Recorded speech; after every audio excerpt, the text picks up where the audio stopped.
क्या आप जानते हैं दुनिया की एक ऐसी किताब जिसने लाखों लोगों को सिखाया पैसा कमाना एक कला है और अमीर बनना एक स्किल। नाम है रिच डैड पुअर डैड, लेखक रॉबर्ट कियोसाकी।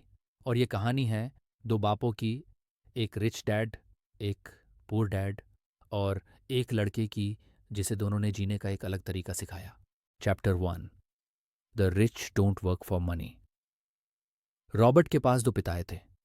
एक highly educated masters degree PhD, अच्छी नौकरी, लेकिन पैसों की कांस्टेंट प्रॉब्लम।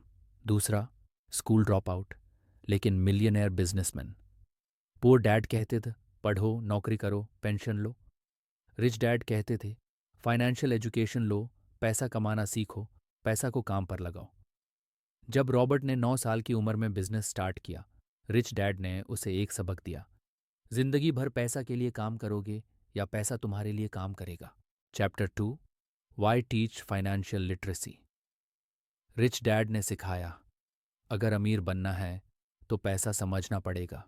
सिर्फ पैसा कमाना काफ़ी नहीं होता, उसे संभलना, बढ़ाना और मल्टीप्लाई करना भी आना चाहिए। सबसे बड़ा कॉन्सेप्ट था एसेट वर्सेस लायबिलिटी।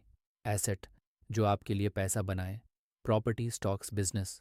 लायबिलिटी जो आपका पैसा ले जाए, ईएमई वाली कर, लोन, क्रेडिट कार्ड का खर्चा।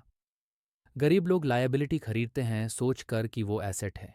अमीर लोग पहले एसेट खरीदते हैं, फिर उस एसेट से अपनी लग्जरी अफोर्ड करते हैं। Chapter 3, mind your own business. Job अच्छी चीज़ है, लेकिन सिर्फ जॉब से अमीर नहीं बनते। रिच डैड कहते थे जॉब करो लेकिन अपना बिजनेस भी बनाओ। अपने लिए काम करो, दूसरे के सपने मत पूरे करो। अपना एक साइड बिजनेस बनाओ, अपनी इनकम का एक हिस्सा एसेट्स में इन्वेस्ट करो। स्लोली स्लोली फाइनेंशियल फ्रीडम मिलेगी। Chapter 4, the history of taxis and power of corporations. Rich dad ने टैक्स का असली खेल समझाया। गरीब और मिडिल क्लास लोग पहले कमाते हैं, फिर टैक्स देते हैं। अमीर लोग कंपनी बनाते हैं, कंपनी कमाती है, खर्च करती है, फिर टैक्स देती है। ये लीगल है और ये डिफरेंस सिखाता है कि नॉलेज पावर है। कॉर्पोरेट स्ट्रक्चर अमीर लोगों का शील्ड होता है। Chapter 5, the rich invent money. अमीर लोग मौके ढूंढते हैं। वो बोलते हैं मैं अफोर्ड कैसे कर सकता हूँ। गरीब बोलते हैं मैं अफोर्ड नहीं कर सकता। माइंड को चैलेंज दो, नए आइडियाज़ आएंगे। स्मार्ट इन्वेस्टिंग, मार्केट अंडरस्टैंडिंग और रिस्क लेना सीखना पड़ता है। पैसा खुद नहीं बनेगा, दिमाग चलाना पड़ता है।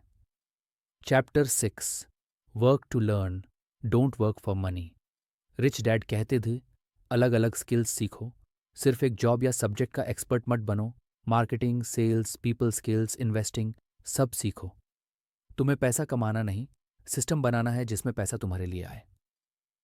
Chapter 7, overcoming obstacles. अमीर बनने के रास्ते में 5 बड़े ऑब्स्टिकल्स होते हैं। 8 दार, फियर ऑफ लूजिंग मनी। 2 शाक, सेल्फ डाउट। 3 आलस। 4 बैड हैबिट्स, स्पेंडिंग। 5 घमंड। इन्हें पहचानो और एक्शन लो। हर अमीर आदमी ने कभी ना कभी पैसा खोया है, लेकिन वो सीख कर आगे बढ़े हैं। Chapter 8, getting started. आपका पहला स्टेप होना चाहिए फाइनेंशियल गोल फिक्स करो। अपना स्ट्रांग रीज़न ढूंढो, मैं फाइनेंशियल फ्रीडम क्यों चाहता हूँ। फिर एजुकेशन लो, बुक्स पढ़ो, मेंटोर्स ढूंढो, ऑब्जर्व करो, थोड़ा थोड़ा इन्वेस्ट करो, गलती करो, सीखो। Chapter 9, still want more, do this. अपनी सैलरी से पहले खुद को पैसे दो। हर महीने अपने लिए पहले पैसा बचाओ या इन्वेस्ट करो, फिर बिल्स दो। रिस्क लो लेकिन स्मार्टली, और हमेशा एसेट्स खरीदने पर फोकस रखो। Chapter 10, final thoughts. अगर आप फाइनेंशियली फ्री बनना चाहते हैं तो ये सोच बदलनी पड़ेगी, पैसा कमाने की, पैसा चलाने की। जॉब से पैसा आता है लेकिन सिस्टम से पैसा बढ़ता है। आपको रिच डैड बनना होगा, माइंडसेट वाला, लर्निंग वाला, रिस्क टेकर वाला। तो दोस्तों, ये थी रिच डैड पुअर डैड की असली कहानी। सिर्फ पैसा कमाना ही सक्सेस नहीं है, बल्कि पैसा बनाना, चलाना और मल्टीप्लाई करना एक आर्ट है। अगर आप चाहते हैं कि पैसा आपके लिए काम करे तो इस वीडियो को लाइक करो, शेयर करो और कमेंट में लिखो मैं भी अपना रिच डैड बनूंगा। मिलते हैं अगले वीडियो में एक नए आइडिया के साथ। तब तक याद रखो, सोच बदलो, जिंदगी बदलेगी।